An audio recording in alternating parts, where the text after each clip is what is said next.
સમક્ષ બીપીસીસી 108 આંકડાશાસ્ત્રમાં જે મનોવિજ્ઞાનનો આપણે સંશોધન કાર્ય દરમિયાન ઉપયોગ કરીએ છીએ, આપણે એમાં યુનિટ 1 અને બ્લોક 2 ની વાત કરતા હતા. તો ખાસ કરીને સંશોધન દરમિયાન ઘણીવાર પ્રાયોગિક મનોવિજ્ઞાન અને સંશોધન બંનેમાં ડિફરન્સ શું છે એ આપણે જરાક જોઈ લઈએ અને પછી આગળ વધીએ. તો કે છે કે બંને વિજ્ઞાનો જે છે એ પ્રાયોગિક સંશોધનમાં સંભવિત કારણો એટલે કે આઈવી ના આધારે અસર ડીવીનું અધ્યયન કરવામાં આવે છે. એટલે ડાયરેક્ટ નહીં પણ ઇનડાયરેક્ટ, પ્રત્યક્ષ નહીં પણ પરોક્ષ રીતે ઘણીવાર આપણે સંશોધન કરવું પડે છે. દાખલા તરીકે તમારી ચેતના ક્યાં આવી? તમારી આંખમાં, તમારા ગળામાં, તમારા હાથમાં, તમારી યાદ શક્તિના કેન્દ્રમાં, તમે યાદ રાખો છો માટે. તો આવા ઘણા બધા પ્રશ્નો ઉપસ્થિત થાય છે અને મનોવિજ્ઞાન વિષયમાં ક્યારેક પ્રયોગો શક્ય નથી. આપણું ન્યાયતંત્ર, આપણું બંધારણ આપણને મનુષ્ય દેહ ઉપર પ્રેક્ટિકલ એટલે કે પ્રયોગો કરવાની મનાય છે. તમારી શારીરિક ક્ષમતા એટલી નથી હોતી કે દરેક પ્રયોગો તમે ખમી શકો. દાખલા તરીકે કોસ્મેટિક સર્જરી એટલે કે તમારા સ્કિનને યુવાન રહેવા માટે જે પ્રકારના ઔષધો બનાવવામાં આવે છે, તો સૌથી પહેલા એના ઉપર સંશોધન કરવું પડે છે. સંશોધન દરમિયાન જ ખ્યાલ આવે છે કે જે સંશોધન થયું છે તો એ સંશોધન દ્વારા જે ઔષધિનો ઉપયોગ આપણે મનુષ્ય ઉપર કરી શકશું કે નહીં. તો સૌપ્રથમ કૂતરા, બિલાડા, ઉંદર, ચિમ્પાન્ઝી વાંદર, વેલ માછલી, હાથી અને અન્ય પક્ષીઓ ઉપર ઘણા બધા પ્રયોગો મનોવિજ્ઞાનના પ્રાયોગિક મનોવિજ્ઞાનમાં કરવામાં આવે છે. હા, ધ્યાન વિચલન, એ પછી બુદ્ધિને લગતા પ્રયોગો, વાતાવરણની શું અસર પડે છે, ઘોંઘાટની શું અસર પડે છે યાદ શક્તિ ઉપર, એ જ રીતે ખંડ પદ્ધતિ દ્વારા શિક્ષણ અને અખંડ પદ્ધતિ દ્વારા શિક્ષણ.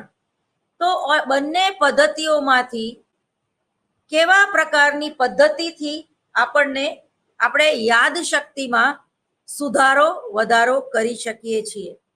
આવા અનેક પ્રશ્નો જે ઉપસ્થિત થાય છે એમાં પ્રયોગ કરવામાં આવે છે.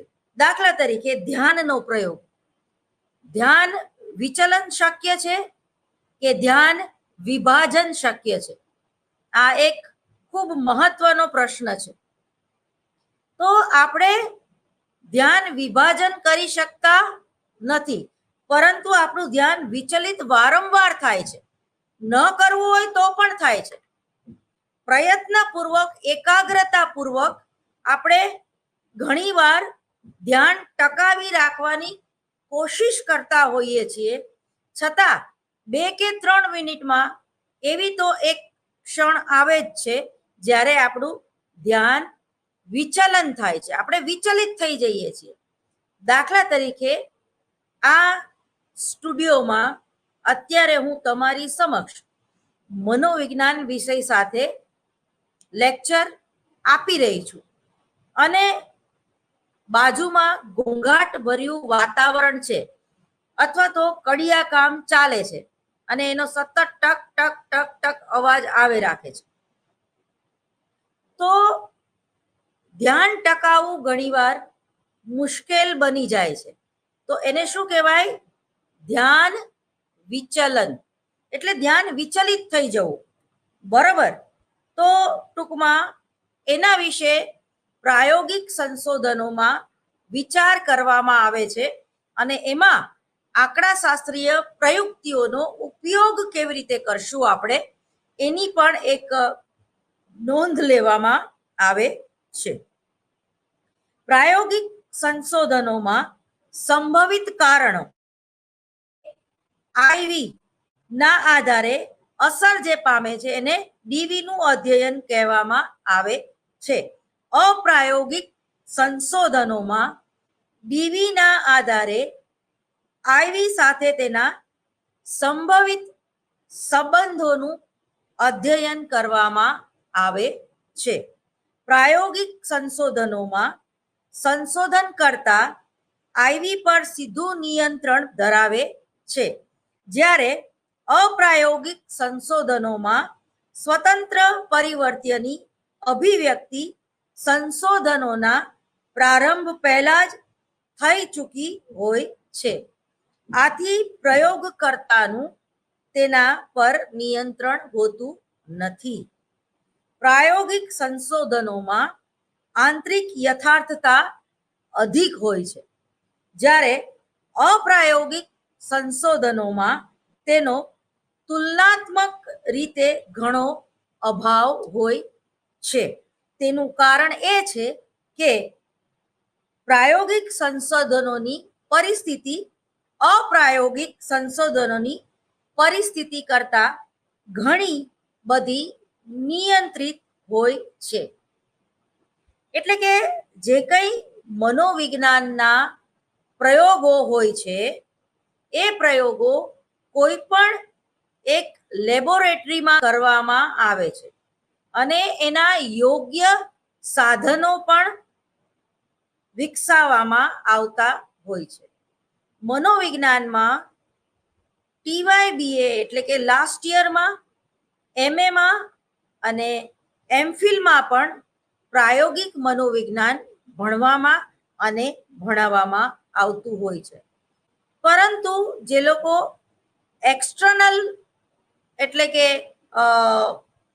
જેને કહેવાય કે બધી યુનિવર્સિટીમાં પ્રાયોગિક મનોવિજ્ઞાન ભણાવવામાં આવતું નથી, પરંતુ એનું ઓપ્શન પેપર છે એ ભણાવવામાં આવે છે. કારણ કે એમાં લેબોરેટરીનો ઉપયોગ કર્યા વગર તમે પ્રયોગો શીખી શકતા નથી, પ્રયોગો ભણી શકતા નથી. સિદ્ધાંતો અને સંપ્રદાયો નામના મનોવિજ્ઞાનના એક જે અગત્યની શાખા છે એમાં જે જુદા જુદા મનોવિજ્ઞાનના સંપ્રદાયો છે જેને આપણે વાદ તરીકે ઓળખતા હોઈએ છીએ. દાખલા તરીકે રચનાવાદ. બરોબર. તો કે છે કે મનુષ્યની રચના કેવી રીતે થઈ, બરોબર, અને એમાં હિપોક્રેટસ, સોક્રેટિસ અને એવા જે ફિઝિયોલોજીકલ એટલે કે ન્યુરોલોજિસ્ટ હતા, બરોબર, જે લોકો ન્યુરોલોજિસ્ટ હતા, જે લોકો ફિલોસોફર હતા, પણ કોઈ મૂળભૂત રીતે કોઈ મનોવિજ્ઞાનનો પ્રોફેસર ન હતા, એવા લોકોએ રચનાવાદ વિશે જે રચનાવાદમાં શું લખ્યું છે એના વિશે પણ એ પુસ્તકમાં ઉપલબ્ધ છે. તો સિદ્ધાંતો અને સંપ્રદાયો મહેરબાની કરીને એ વાંચી જવું, કારણ કે એ મનોવિજ્ઞાનનો બેઝ છે. શું છે? મનોવિજ્ઞાનનો બેઝ છે. એ બેઝ જો તમે પાકો કરી લેશો તો તમને પ્રાયોગિક મનોવિજ્ઞાન, સંશોધનનું મનોવિજ્ઞાન, સંશોધનની જે જુદી જુદી પદ્ધતિઓ છે એ અને મનોવિજ્ઞાનના પ્રયોગો કેવા હોય છે એના વિશે તમને પૂરી માહિતી મળી શકશે. આ તો થઈ રચનાવાદની વાત. એ પછી છે સાહચર્યવાદ. બરોબર. સાહચર્યવાદમાં વોટસન એના પ્રણેતા હતા, જેણે મનોવિજ્ઞાનની આપણને સુંદર વ્યાખ્યા આપી, જેના ઉપરથી પ્રયોગ અને સંશોધનો છે એ શક્ય બન્યા. તો મનોવિજ્ઞાન એટલે શું આપણે યાદ કરી જવું જોઈએ તો કે છે કે મનોવિજ્ઞાન એટલે કે મનુષ્યના વર્તનનું અભ્યાસ કરતું શાસ્ત્ર. હવે દરેક પ્રકારનું જે વર્તન છે એ કોઈ પણ વ્યક્તિ કે કોઈ પણ સમૂહ શા માટે કરે છે એનો જવાબ એ પૂરી રીતે પ્રયોગો કરીને આપણે મેળવી શકતા હોઈએ છીએ. દાખલા તરીકે ખૂબ જ ગરમીના વાતાવરણમાં અથવા તો ગ્લોબલ વોર્મિંગ જ્યારે આપણને મળી ગઈ છે ત્યારે તમે જો 2009 થી આ પ્રદૂષણ ફેલાવવાની શરૂઆત વધારે પડતી થઈ. આમ તો પ્રદૂષિત વાતાવરણ છેલ્લા 20 કે 30 વર્ષથી જોવા મળે છે અને જેમ જેમ આપણે ટેકનોલોજી તરફ આગળ વધતા જઈએ છીએ તેમ તેમ એ વાતાવરણને પ્રદૂષિત કરે છે. તે જ પ્રમાણે બીજા વિશ્વ યુદ્ધ પછી પણ હિરોશીમા અને નાગાસાકી જે વિશ્વ યુદ્ધ થયું તો એમાં પણ તમે જુઓ એ લોકો આજે પણ હેલ્થના ઇસ્યુથી પીડાય છે. આજે પણ એ લોકોમાં અપંગત્વ વધારે જોવા મળે છે. જન્મથી જ બાળકો અમુક જે શારીરિક ક્ષમતા છે એ ખોઈ બેઠેલા હોય છે અથવા તો મંદ બુદ્ધિના બાળકોને જન્મ આપવો એ વારસાગત ખામી અને એની વાતાવરણ એટલે એ જે શરીર આપણે શરીરમાં જે અભાવ જન્મે છે. દાખલા તરીકે આપણે 14 ડિગ્રીથી વધારે જો સૂર્ય તપે તો ઓઝોન નામના કિરણો છે એ તદ્દન નાશ પામે છે અને જો ઓઝોન ના મળે આપણને એટલે કે પૃથ્વી અને સૂર્યની વચ્ચે એક ઓઝોન નામનું તત્વ હોય છે. એને સામાન્ય અર્થમાં એમ માનો કે પડદો. દાખલા તરીકે હું આ સ્ટુડિયોમાં બેઠી છું અને ચારે બાજુથી ખૂબ જ તડકો આવે છે તો આપણે એને પડદો કરી દઈએ છીએ, બરાબર? એટલે કંટ્રોલ, જેને કહેવાય નિયંત્રણ. એ તડકા ઉપર નિયંત્રણ લાદવા માટે બારી બંધ કરવી અથવા તો પડદો બંધ કરવો. તો એ રીતે ઓઝોન નામના જે લેયર્સ છે, બરોબર, એ જો તદ્દન નાશ પામે વધારે પડતી ગરમીથી, વધારે પડતા સૂર્યના તાપથી, તો એ સૂર્યનો તાપ છે એ ડાયરેક્ટલી પૃથ્વી ઉપર પડે છે. પૃથ્વી ઉપર પડે છે એટલે કે આપણા ઉપર પડે છે.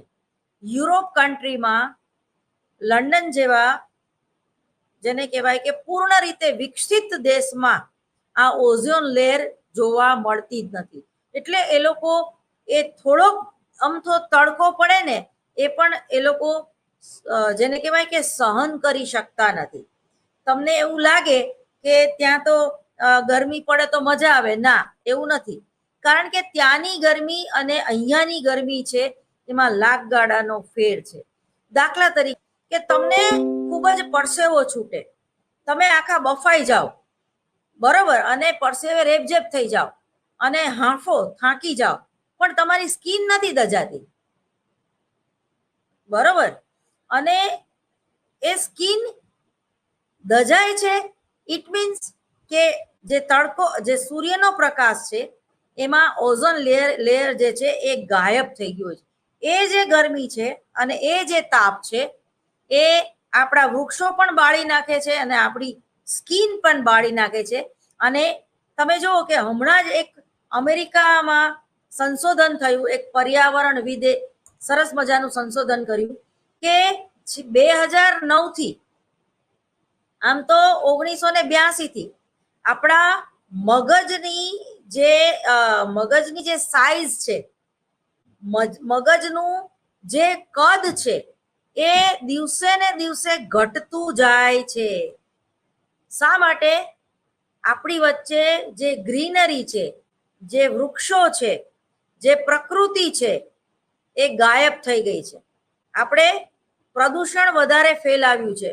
એ પ્રદૂષણમાં પ્લાસ્ટિક છે એ મહત્વનો ભાગ ભજવે છે. તેમજ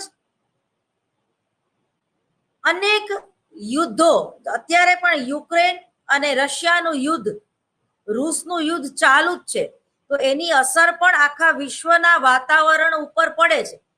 જે પાડોશી દેશ હોય એને વધારે ભોગવવાનું રહે છે, પણ એ જ રીતે જે અણુ યુદ્ધની તૈયારી માટે થઈને ચીન કે ભારત કે અમેરિકા કે કોઈ પણ દેશ એ જે જુદા જુદા પ્રયોગો કરે છે એ મહદઅંશે દરિયામાં કરે છે.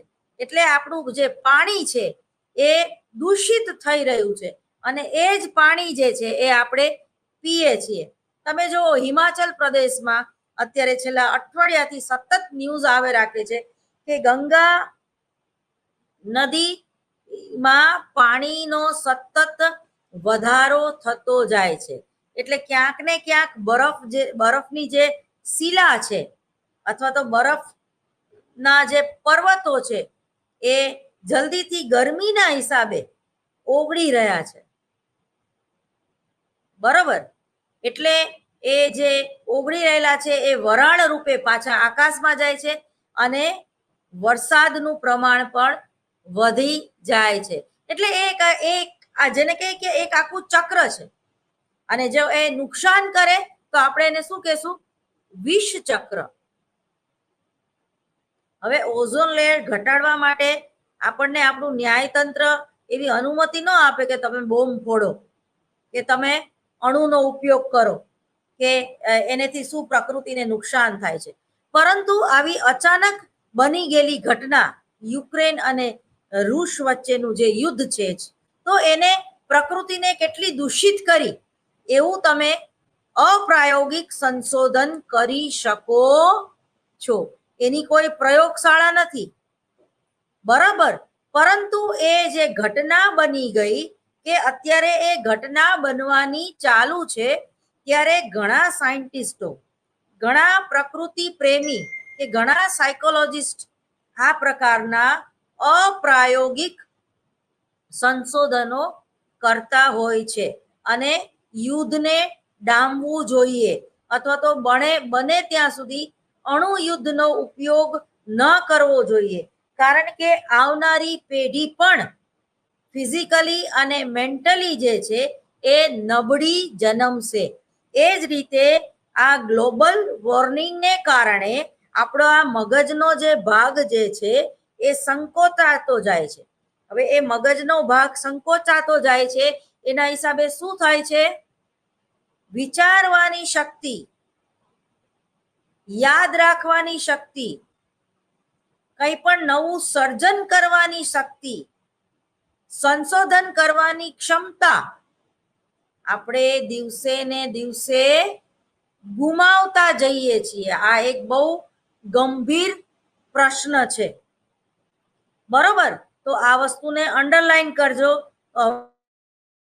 હશે કે અપ્રાયોગિક સંશોધનો એટલે શું, બરોબર? અને બ્રહ્માંડમાં જે ખળભળાટ થાય છે અથવા તો આપણે જેને કહેવાય કે સેટેલાઇટ દ્વારા આપણે જે રોકેટ છોડવામાં આવે છે સંશોધન કરવા માટે કે જુદા જુદા ગ્રહ ઉપર શું ચાલી રહ્યું છે અથવા તો ત્યાં જીવન કેવું છે, ત્યાં જીવન શક્ય છે કે નહીં મનુષ્ય માટે, તો એના માટે જે કંઈ પ્રયોગો થઈ રહ્યા છે તો આપણે ખરેખર તો આ કુદરતની સાથે છેડા કરીએ છીએ.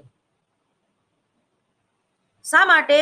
કારણ કે એના માઠા પરિણામો આપણે હાલ અત્યારે વર્તમાન સમયમાં ભોગવી રહ્યા છીએ.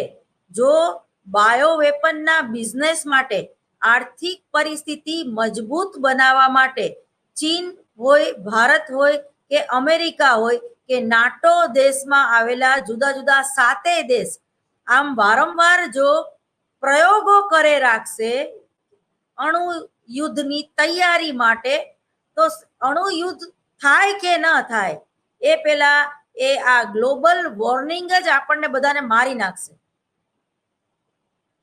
બરાબર? કારણ કે ઈશ્વરથી મોટી સત્તા કોઈ નથી, એને આપણે માનવું જ રહ્યું, બરાબર? એ બ્રહ્માંડની આગળ જે આપણા વિજ્ઞાનનું જ્ઞાન છે એ ખૂબ અધૂરું છે અને છીછરું છે. તો હવે અપ્રાયોગિક સંશોધનોના ઘણીવાર તમને પ્રકારો પૂછવામાં આવે છે પરીક્ષામાં. એવું પૂછાય કે અપ્રાયોગિક સંશોધનો કોને કહેવાય અને એના પ્રકારો કેટલા? એટલે કે type of non experimental research, બરાબર? Type of non experimental research એટલે શું? તો એમાં પેલું છે ક્ષેત્ર અધ્યયન. જે મેં તમને અત્યારે કીધું એ ક્ષેત્ર અધ્યયન એક અપ્રાયોગિક સંશોધન છે જેમાં વાસ્તવિક સામાજિક પરિસ્થિતિ માં વિભિન્ન પ્રકારના સમાજશાસ્ત્રીય, મનોવૈજ્ઞાનિક તથા શૈક્ષણિક પરિવર્ત્ય વચ્ચેની આંતરક્રિયાનું અધ્યયન કરીને આ પરિવર્ત્યોના એકબીજા સાથેના સંભવિત સંબંધોની ખોજ કરવામાં આવે છે. સ્પષ્ટ છે કે ક્ષેત્ર અધ્યયન એક એવું વૈજ્ઞાનિક અધ્યયન છે જે અપ્રાયોગિક હોય છે અને જેમાં વિભિન્ન પ્રકારના પરિવર્ત્યોના સંબંધો અને ઉત્કલ્પનાની ચકાસણી એક વાસ્તવિક સામાજિક પરિસ્થિતિ જેવી કે સ્કૂલ, ફેક્ટરી, સંસ્થા, કોલેજ વગેરેમાં કરવામાં આવે છે. ક્ષેત્ર અધ્યયનની મુખ્ય વિશિષ્ટતાઓ નીચે પ્રમાણે છે. ક્ષેત્ર અધ્યયન એ અપ્રાયોગિક વૈજ્ઞાનિક સંશોધન છે. જેને અપ્રાયોગિક વૈજ્ઞાનિક સંશોધન એટલા માટે કહેવામાં આવે છે કારણ કે ક્ષેત્ર અધ્યયનમાં સંશોધન કરતા એ સ્વતંત્ર પરિવર્ત્યોમાં હસ્તપ્રયોજન નથી કરી શકતો. મેં તમને આ યુક્રેન અને રૂસના યુદ્ધની વાત કરીએ, બરોબર, અને ન તો પ્રયોજનની યાદચ્છિક તબદીલી કરી શકે છે.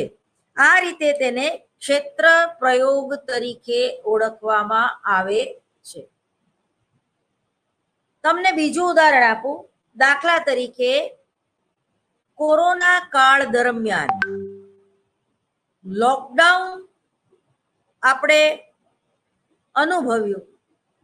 કોરોનામાં લગભગ બધાને કોરોના એકવાર થઈ ગયો. કોઈને માઇલ્ડ થયો તો કોઈએ પોતાના જીવ પણ ગુમાવ્યા અને કોઈને હોસ્પિટલમાં દાખલ પણ થવું પડ્યું અને દાખલ થઈને પાછા એ સ્વસ્થ પણ થઈ ગયા. પરંતુ જેને સિવિયર પ્રકારનું કોરોના થયું હતું, બરોબર, જે લોકો મળતા જેને કહેવાય કે બચી ગયા હતા, તો એ લોકોને હાર્ટ એટેક 6 મહિના પછી, 8 મહિના પછી, અથવા તો બ્લોકેજીસના પ્રોબ્લેમ થયા, અથવા બીપીના પ્રોબ્લેમ થયા, અથવા તો કિડની ફેલ થઈ જાવી, લીવર ફેલ થઈ જવું. એની સાઈડ ઇફેક્ટ છે આ કોરોનાની. તમે માનો કે ન માનો, તમારા જે જ્ઞાન તંત્ર જે છે એને નબળા પાડી દીધા કોરોનાએ. જે લોકોને સિવિયર પ્રકારનો કોરોના થયો તો એ લોકોની વાત કરું છું. જે લોકો હોમ ક્વોરન્ટાઇન થયા હતા એની વાત નથી કરતી. હોમ ક્વોરન્ટાઇન હું પોતે થઈ હતી. 5 જ દિવસમાં નેગેટિવ આવી ગયું હતું મારું કોરોના, ભગવાનની દયાથી.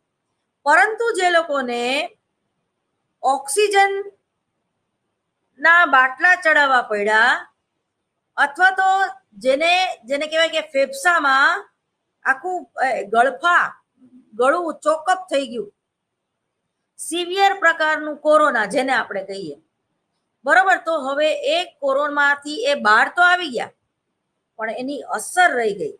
દાખલા તરીકે સંધિવા, હિપેટાઇટિસ, બરોબર, આ અનેક પ્રકારના રોગોનો ભોગ વ્યક્તિ આજે પણ બનતી જાય છે. એમાં ક્યાંક ને ક્યાંક કોરોના જવાબદાર છે. તો આને કેવા પ્રકારનું સંશોધન? કુદરતી જ થઈ ગયું તમારું, બરોબર, કુદરતી જ. જેને એમાં તમે કોઈ ફેરફાર નથી કરી શકતા, એમાં તમે કોઈ નિયંત્રણ નથી રાખી શકતા, કે ફરીવાર એવો કોરોનાના કોઈને ઇન્જેક્શન નથી આપી શકતા કે આ સિવિયર પ્રકારનું કોરોના થયું તો હવે 6 મહિના પછી આને એટેક આવે છે કે એવું કોઈના ઉપર કરી શકીએ આપણે? ના કરી શકાય, બરોબર. ઘણા બધા ઢોરો ઉપર પણ એની અસર થઈ કોરોનાની. એક સાથે અનેક ગાય કે અનેક ભેંસ જે મૃત્યુ પામી. તો તમે જુઓ તો આ એક વર્લ્ડ હેલ્થ ઓર્ગેનાઇઝેશન દ્વારા આ પ્રકારના અપ્રાયોગિક સંશોધનો જે છે એ થતા હોય છે, જેના હિસાબે આપણે એના ઉપરથી એક અંદાજ, એક અનુમાન, એક પરિકલ્પના રચી શકીએ છીએ કે જે લોકો કોરોનાનો ભોગ બન્યા, એમાં પણ જે લોકોએ જેને કહેવાય સિવિયર કોરોનામાંથી જે લોકો બહાર આવ્યા, તો એ લોકોમાં હાર્ટ એટેકનું પ્રમાણ જે છે એવા લોકોમાં વધારે પડતું જોવા મળે છે. એ લોકોને સુગરનું પ્રમાણ વધી જતું જોવા મળે છે. હવે અન્વેષણાત્મક ક્ષેત્ર અધ્યયન, બરોબર. અન્વેષણાત્મક ક્ષેત્ર અધ્યયન એવા અધ્યયનને કહેવામાં આવે છે જેમાં પરિવર્તીઓની વચ્ચે કેવો સંબંધ છે તથા ક્ષેત્ર પરિસ્થિતિમાં કયા પ્રકારનું પરિવર્તન થઈ રહ્યું છે, જેમાં પ્રશ્નોનું અધ્યયન કરવામાં આવે છે. આ પ્રકારના અધ્યયનથી જે તથ્ય અને સંગ્રહિત કરવામાં આવે છે તેના આધારે ભવિષ્યમાં નવી ઉત્કલ્પનાઓ બનાવવામાં આવે છે તથા તેની યોગ્ય ચકાસણી પણ કરવામાં આવે છે. સ્પષ્ટ છે કે અન્વેષણાત્મક ક્ષેત્ર અધ્યયનમાં સંશોધન કરતા પોતાનું ધ્યાન એ તથ્ય પર આપે છે કે વર્તમાન સમયમાં પરિવર્તીઓની વચ્ચે કેવો સંબંધ છે, તે આ પરિવર્ત્યની વચ્ચે ભવિષ્યમાં થવાના સંબંધો વિશે આગાહી નથી કરતો.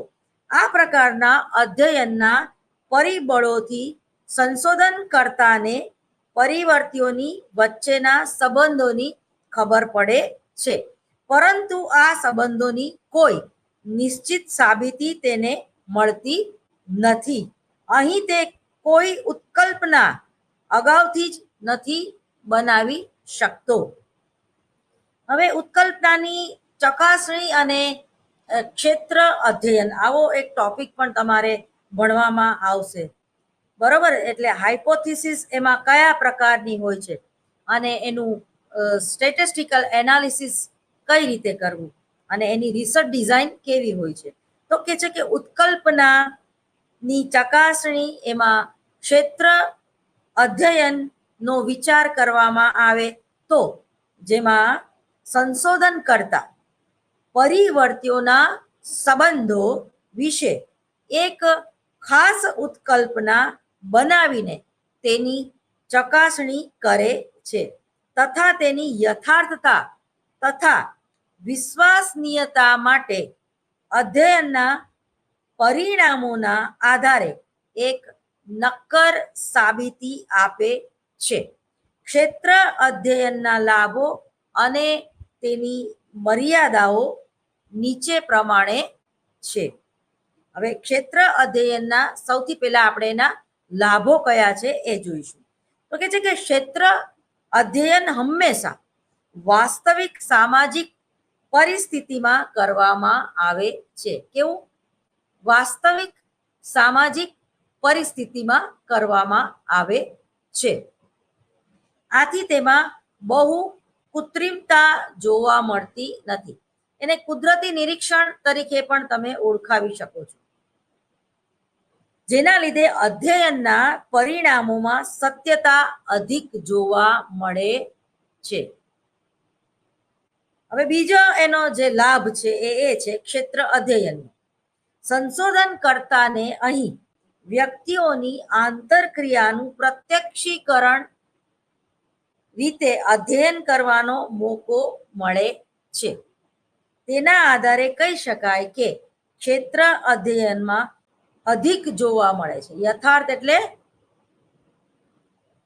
સત્યથી એકદમ નજદીક, જેમાં કોઈ ગોલમાલ નથી, 100% યથાર્થ. જેમ તમે આંકડાશાસ્ત્રના પેપરમાં જો તમારો દાખલો સાચો હોય તો તમને 10માંથી 10 માર્ક રોકડા મળે છે ને, એ જ રીતે 100% સત્ય, જેને આપણે બાયોલોજી, કેમેસ્ટ્રી જેવા વિષયોમાં આપણને એ 100% રિઝલ્ટ મળે, પરંતુ જ્યારે આપણે કોઈ મનુષ્ય અથવા તો સામાજિક ક્ષેત્રની અંદર સંશોધન કરવું પડે તો 1% અપવાદ રહે છે. 99% કહી શકીએ આપણે, અથવા તો 99.9% એવું કહી શકીએ. હવે એની આપણે મર્યાદા જોઈએ ક્ષેત્ર અધ્યયનની, અન્વેષણની. તેમાં પરિવર્તીઓનું નિયંત્રણ અપરોક્ષ રીતે થાય છે. બરોબર? કેવી રીતે? અપરોક્ષ રીતે થાય છે. સંતોષજનક નથી હોતું. જેમાં ટૂંકમાં ક્ષેત્ર અધ્યયન એક ક્ષીણ વૈજ્ઞાનિક સંશોધન છે એવું તમે કહી શકો, જેમાં આંતરિક યથાર્થતાની ઘણી મર્યાદાઓ જોવા મળે છે. ક્ષેત્ર અધ્યયનમાં જે ક્ષેત્ર પરિવર્ત્ય હોય છે તેનું માપન સાચું આવતું નથી. તેનું એક મુખ્ય કારણ એ પણ છે કે ક્ષેત્ર પરિસ્થિતિ ઘણી જટિલ હોય છે, જેનાથી યથાર્થતા પ્રભાવિત થતી હોય છે. ક્ષેત્ર અધ્યયનમાં સમય અને નાણાંનો વધુ ખર્ચ થાય છે. પ્રયોગ પાત્રનો સહયોગ એક સરખો મળતો નથી, તથા યાદચ્છિક નમૂનાની પસંદગી પણ શક્ય નથી. હવે સર્વે સંશોધન, એના પછી આપણે સર્વે સંશોધનનો થોડોક વિચાર કરી લઈએ. તો કે છે કે સર્વે સંશોધન કરતા સંશોધનના આધારે સ્વાભાવિક પરિસ્થિતિમાં વ્યક્તિઓ કે વ્યક્તિઓના સમૂહ દ્વારા બનાવવામાં આવેલ મનોવલણ તથા મત તેની ધાર્મિક તથા રાજનૈતિક સંબંધોના વગેરેનું અધ્યયન કરે છે. દાખલા તરીકે કેટલા લોકો ટેલિવિઝન પર ધાર્મિક સિરિયલ જુએ છે તથા લોકોના આ વર્તન અને તેની ધાર્મિક સંબંધતા વચ્ચે શું સંબંધ છે. બરાબર?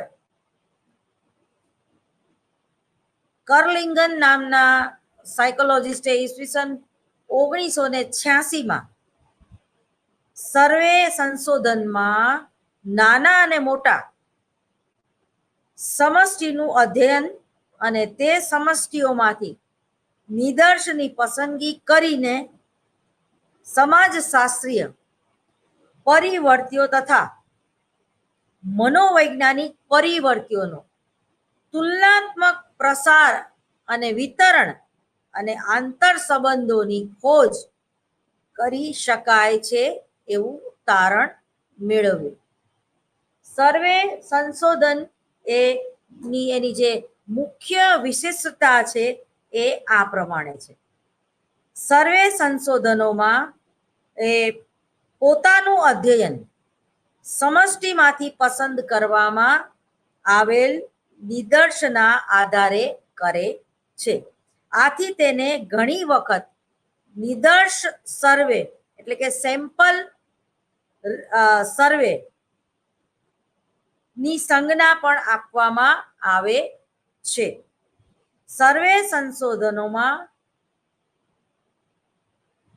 પોતાનું અધ્યયન સમષ્ટિમાંથી પસંદ કરવામાં આવેલ નિદર્શના આધારે થતું હોય છે. આથી તેને ટૂંકમાં આપણે નિદર્શ સર્વે એટલે કે પાયલોટ સર્વે પણ કહીએ છીએ. દાખલા તરીકે તમને સમજાઈ જાય એવું એક ઉદાહરણ આપું. તમે કોઈના લગ્નમાં ગયા હોય અને તમને ભજીયા કેવા થયા છે એ ચાખવાનું કે, તો એમાંથી તમે કેટલા બધા ભજીયા તળેલા પડ્યા હોય અને એમાંથી એક જ ભજીયું ઉપાડીને ચાખો છો ને. બધા ખાવ તો શું થાય?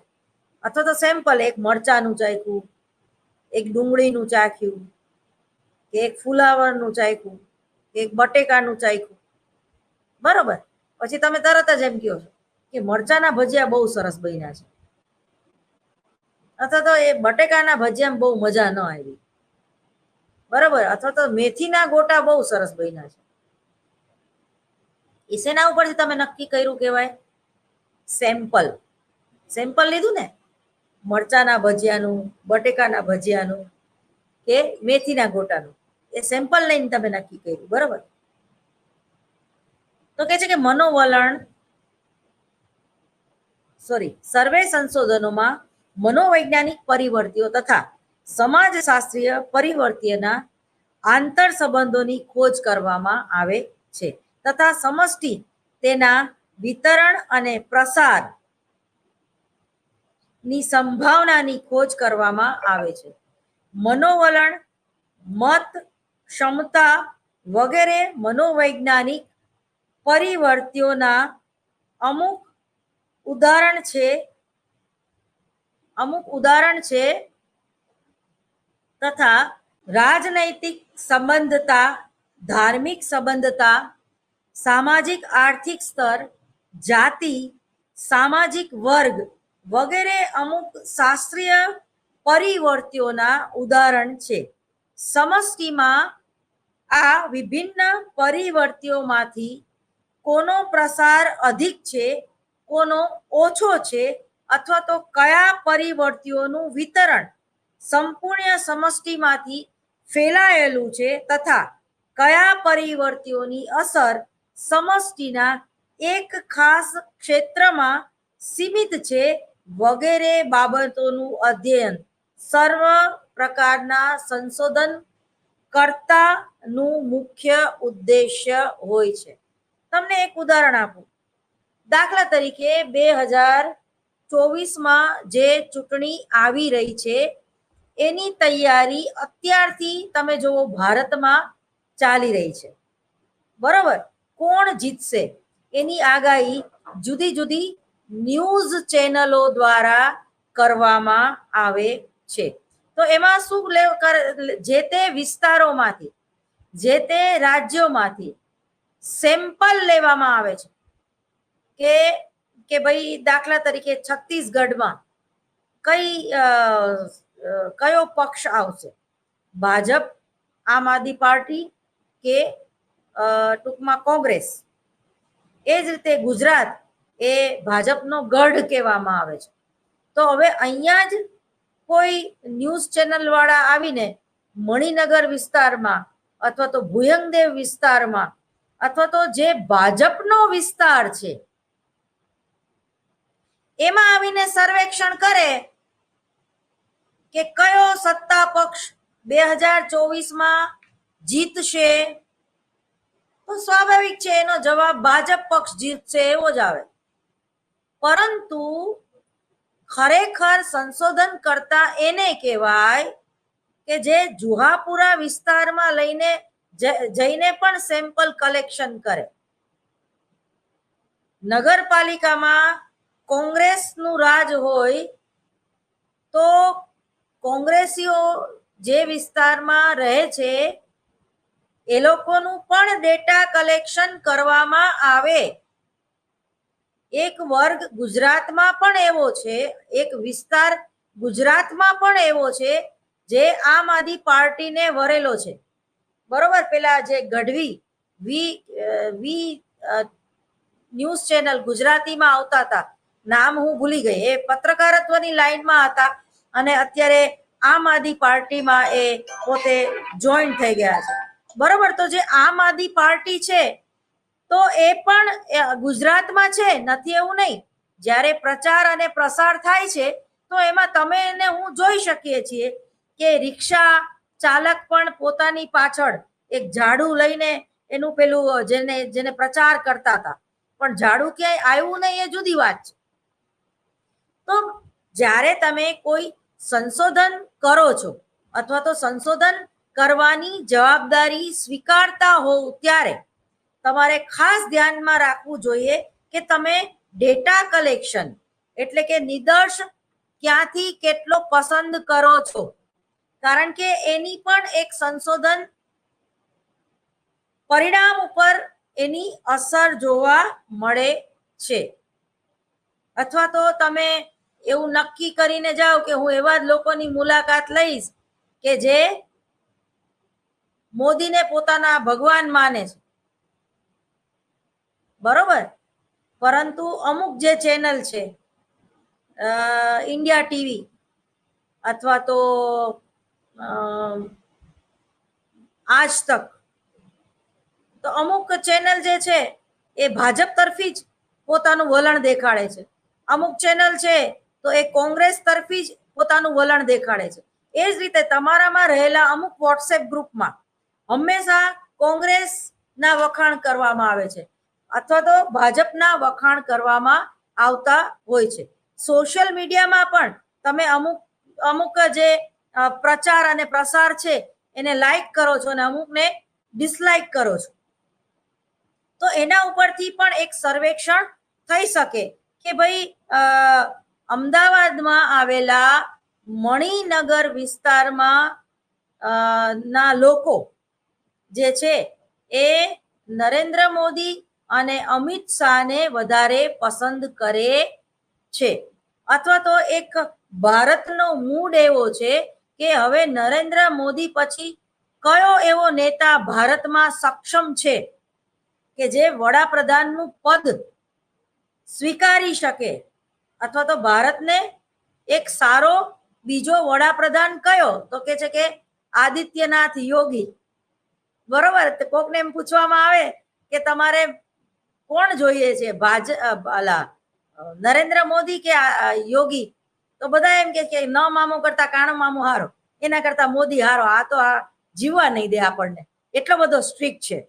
તમે જો એને અત્યારે જે માથાભારે માણસો હતા, જે ગુંડા તત્વો હતા રાજકારણમાં પણ, એ બધાના મેદાન સાફ કરી નાખ્યા અને જે જમીન કૌભાંડમાં જમીન પચાવી પાડી હતી લોકોની, ગરીબ લોકોની, તો ત્યાં એમને એક આવાસ યોજના ઊભી કરી છે અને ગરીબોને એ મકાન ફાળવે છે. તો આપણે બધા વિચારતા થઈ ગયા છે કે જો નરેન્દ્ર મોદી ના હોય તો બીજા કોને વડાપ્રધાન બનાવાય, તો એમાં યોગીનું નામ અત્યારે સંભળાઈ રહ્યું છે. જોકે એ કદાચ હું ગુજરાતમાં છું એટલે આવું મને સંભળાતું હોય, અથવા તો મારું પોતાનું એક મનોવલણ જે છે એ હિન્દુ તરફી અથવા તો સનાતન ધર્મ અથવા તો આપણા જે બાપ દાદાઓ કે ભાઈ જેને કહેવાય કે ઘર બાળીને તીરથ ના કરાય, એ મેન્ટાલિટીની એક હું વ્યક્તિ છું. એટલે મને કોઈ એમ કે આદિત્યનાથ યોગી વડાપ્રધાન બને તો એમાં મારી 100% સંમતિ હોય, બરોબર. અને બીજું તો શું કહેવું, ફરીવાર આપણે આપણા ટોપિકને વફાદાર રહીએ. તો કે છે કે મુલાકાત અને સર્વે, મુલાકાત એક એવી આમને સામને જેમાં મુલાકાત કરતા ઉત્તરદાતા પાસેથી તેના મનોવલણ, તેના સંશોધન વિષયનું અમુક પ્રશ્ન કરે છે અને પ્રશ્નોના ઉત્તરના આધારે મુલાકાત કરતા વિશે નિષ્કર્ષ પણ પહોંચે છે. મુલાકાતમાં પ્રયોગ કરવામાં આવેલ પ્રશ્નોની માળાને મુલાકાત અનુસૂચિ તરીકે ઓળખવામાં આવે છે.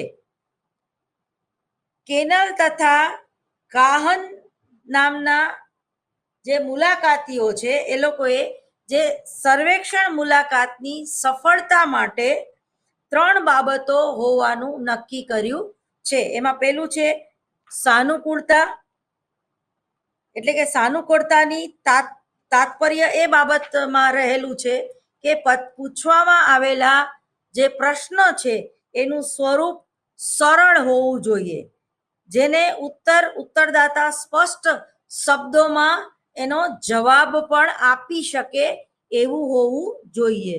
બોધથી તાત્પર્ય એ બાબત હોય છે કે ઉત્તરદાતાને એ બાબતની સમજ સ્પષ્ટ રીતે પડી શકે તે ખૂબ જ જરૂરી છે. પ્રેરણાથી તાત્પર્ય એ છે કે ઉત્તરદાતા મુલાકાતકર્તા દ્વારા પૂછવામાં આવેલ પ્રશ્નોના સાચા ઉત્તર આપવા માટે પ્રેરિત થઈ શકે. હવે ઉપરોક્ત જે 3 બાબતો જે છે એ મુલાકાત અથવા તો સર્વેક્ષણ પદ્ધતિની સફળતા એમાં ઘણી વધી જાય છે અને મુલાકાત કરતાના વ્યક્તિત્વ પર પણ ઘણું બધું એ આધાર રાખે છે. ઘણી વખત તેના પૂર્વગ્રહને લીધે પણ વસ્તુલક્ષી અધ્યયન થતું નથી. મેં તમને અત્યારે ભાજપ અને કોંગ્રેસનું જે રીતે ઉદાહરણ આપ્યું એ આ એક સમય અને નાણાં બંને આમાં ખૂબ ખર્ચાળ જોવા મળે છે.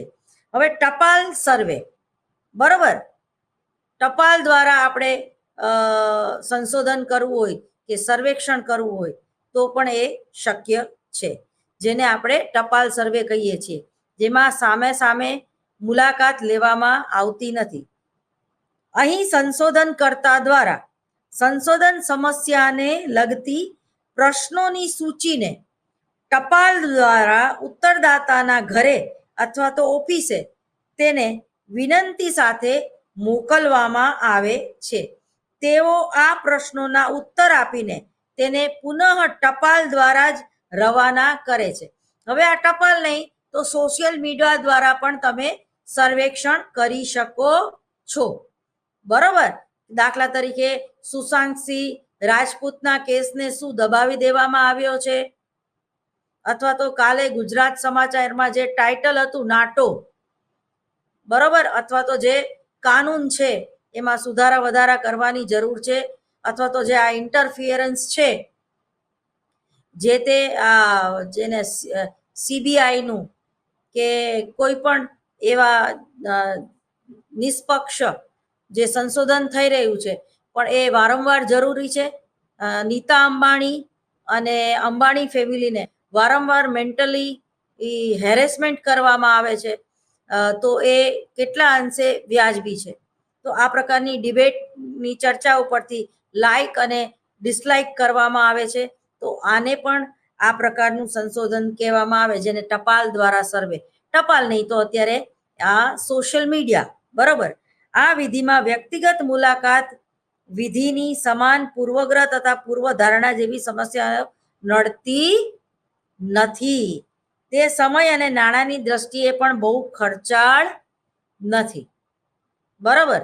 અમુકના આપણે જે કંઈ સોશિયલ મીડિયામાં પોસ્ટ કરીએ છીએ એના હિસાબે ગૂગલ જેવી કંપનીને જે તમારા વિડીયો વાયરલ થાય છે, દાખલા તરીકે અત્યારે આ જે આપણું ધાર્મિક સ્થળ છે જગન્નાથપુરી અથવા તો બીજા કોઈ પણ ધાર્મિક સ્થળને લઈ લો, તો એ જે વિડીયો આપણે વારંવાર પોસ્ટ કરીએ છીએ, જેને વાયરલ થયેલા વિડીયા તરીકે આપણે ઓળખીએ છીએ, એ પાછું ન્યૂઝમાં પણ આવે છે, તો એનાથી જે તે કંપનીને લાભ થાય છે, મને ને તમને કોઈ લાભ થતો નથી.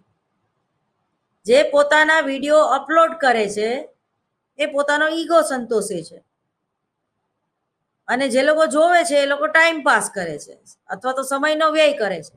એને સાચો લાભ કોને મળે છે? ગૂગલ કંપનીને, કે ઇન્સ્ટામાં રહેલી કોઈ પણ આવી જુદી જુદી ટિકટોક બનાવીને મૂકવું, તો એ ટૂંકમાં એને લાભ મળે છે.